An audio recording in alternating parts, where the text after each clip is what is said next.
Perfect.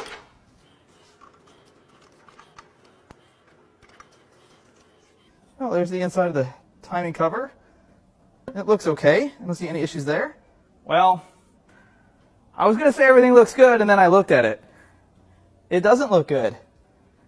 There's also a rubber belt in here, which I already knew that. I knew this was going to have a rubber belt in it. I don't know when they switched over to this. I know the early 27s were chain. I guess that's probably 18's the first year for this belt. But there's some not good stuff going on in here.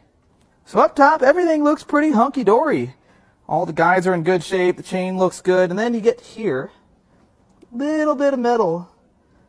And in the crevasses in this timing guide, a little bit of metal there.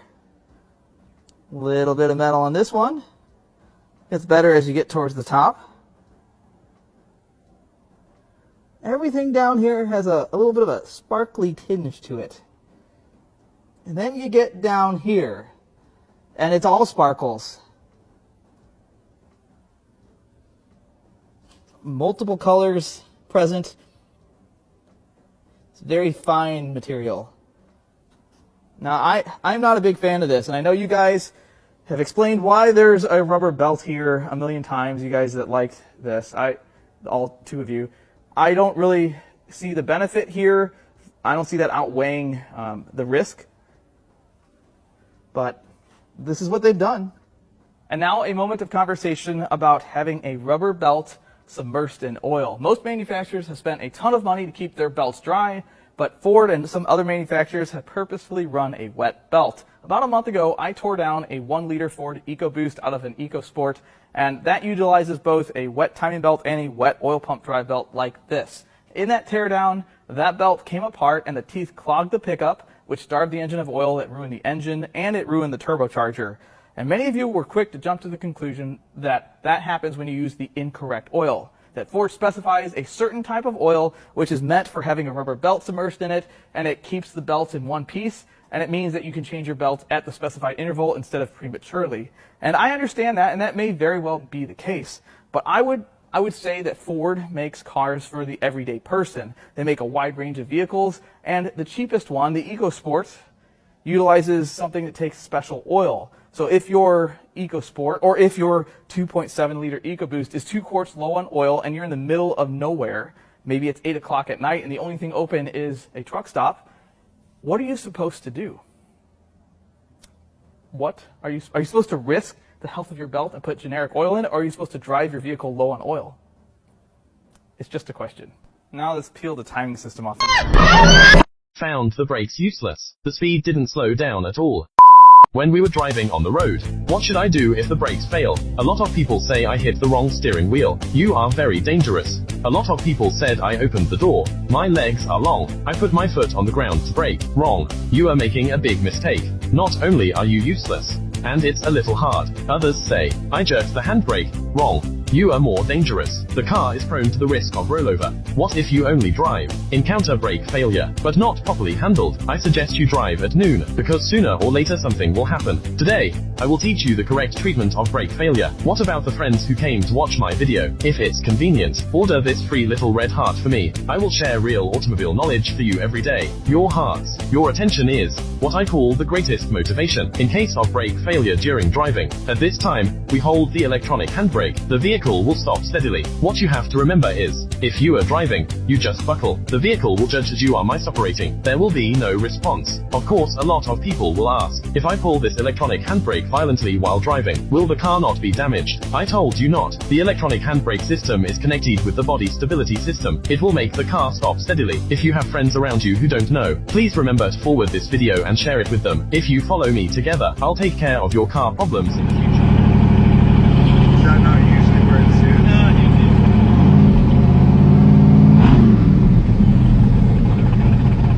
No, again, not one we really thought about. You know, I've had an accelerator stick before. You kick it, you're all good, right?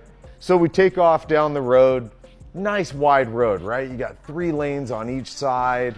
Really nice for cruising along, catching our rolling shots. We drive, you know, give or take, it's about 1.5 miles, 2 miles max from where we started to where we do our turnaround. And as we pull into this area to turn around, we just start to drive, and I tell Russ, man, I smell a lot of brakes right now. He says, yeah, I've been having to ride them.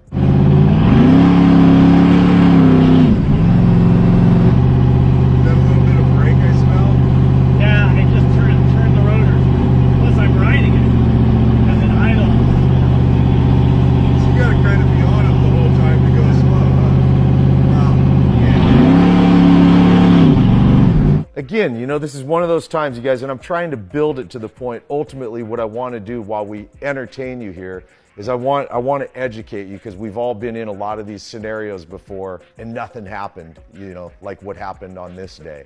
So we drive down the road, you know, another, quarter mile or so. We come up to a stoplight. So we pull up to the light. Car stops. You know, just like Russ said, he's fine, he's got brakes. Yeah, we smell brakes, but we're fine. It surges a little bit because that accelerator's sticking. And then, this is what happens.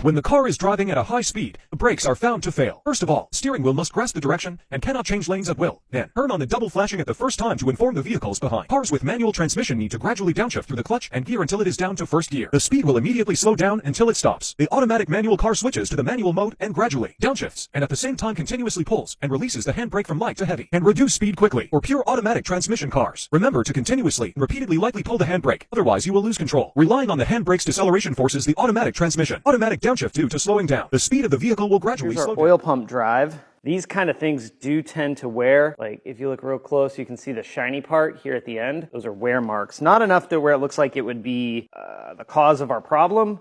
Since we're right here and I have the tool right here, let's go ahead and try and rotate it around. See if we can see. Man, nothing.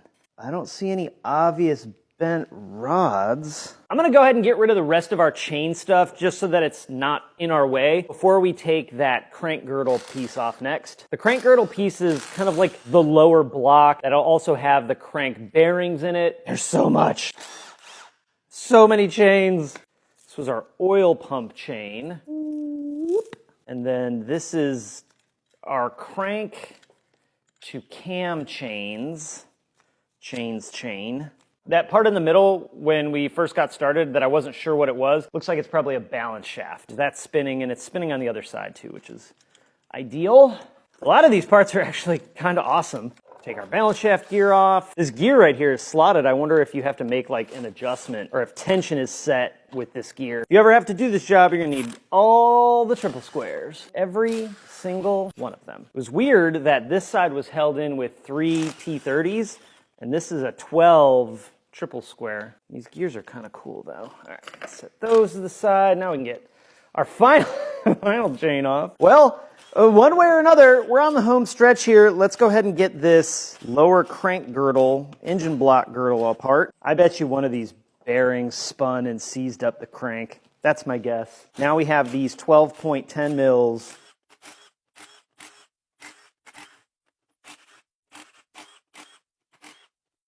With our girdle unbolted, let's see if we get any movement. Nothing. I was hoping with taking tension off the crankshaft, I'd be able to move it, but no such luck. So let's pry this guy off. All right, here we go. Moment of truth. Ooh, that's heavy.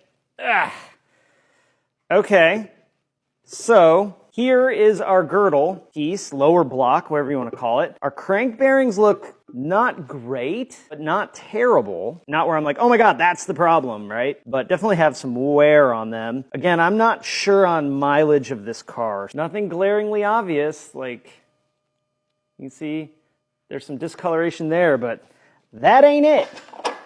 What about now? Maybe we can rotate now? All right, well, I gotta tell you, I'm a little disappointed we haven't found anything yet. That means hopefully what we do find is extra awesome. I guess now as we unbolt the connecting rods, we are running out of things that can possibly be wrong with this thing. I guess we just unbolt one at a time? Well,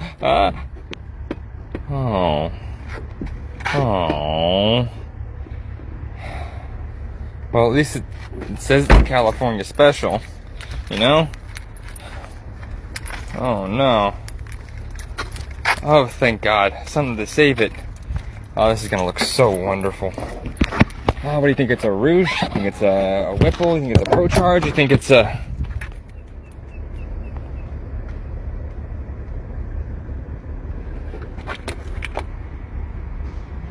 You lied to me. Hey, I have this 06 Touareg in the shop. Customer said that they hit a bump and then the turn signal stopped working. So let's verify.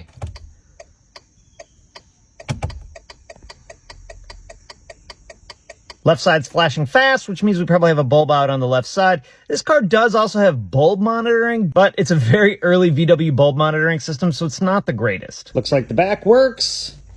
Mirror works.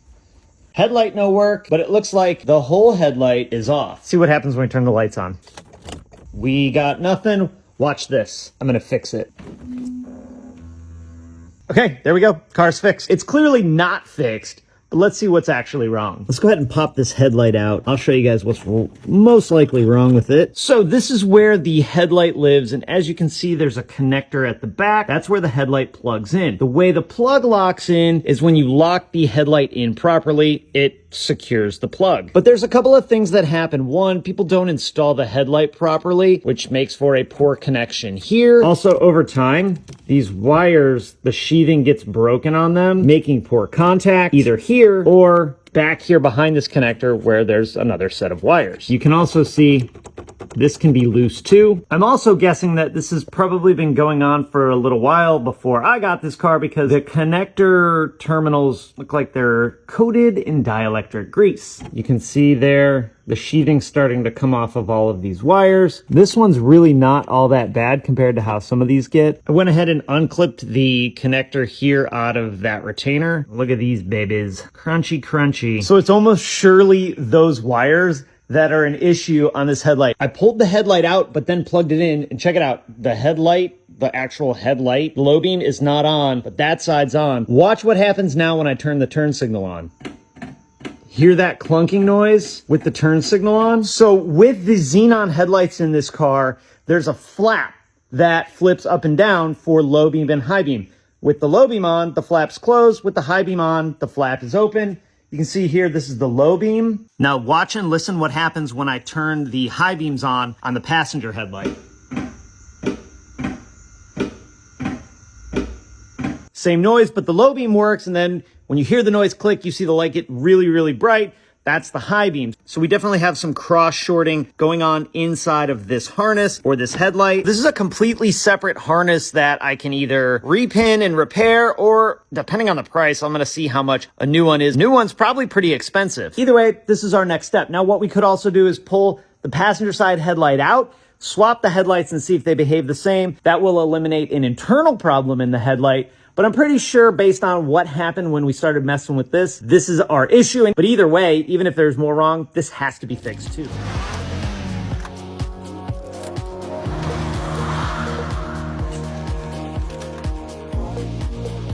In case you hadn't noticed, cars are all basically the same these days.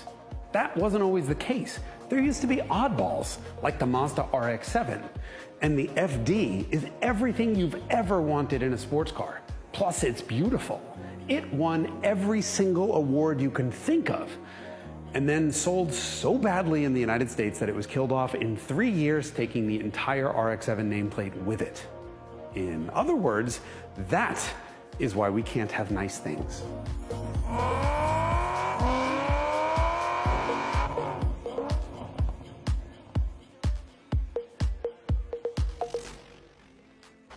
Every fossil fuel burning car in production today uses an engine that is functionally identical to the Mercedes patent wagon from 135 years ago. Can you imagine if the telephone hadn't changed in 135 years? Hey Siri, why won't you answer me? Until the latest crop of EVs, there hasn't been a single mass-produced, commercially viable alternative to a piston engine other than the rotary. The rotary engine's concept was dreamt up and patented by a German named Felix Wankel in 1929. His idea was to use a rotating assembly rather than reciprocating pistons to ingest, compress, and then combust fuel, turning explosions directly into rotational motion. The potential benefits were huge, but the engine was tiny, and a Wankel only uses a third as many moving parts as a reciprocating piston engine.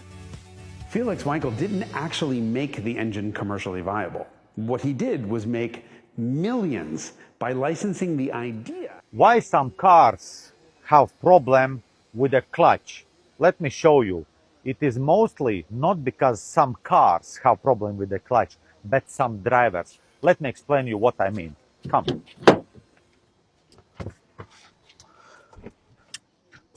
Some drivers keep the leg. Your leg should be here when you are driving. Okay? With the right leg, you are using gas. That is gas pedal. Okay? Now, only when you want to change the gears, then you put the leg on the clutch.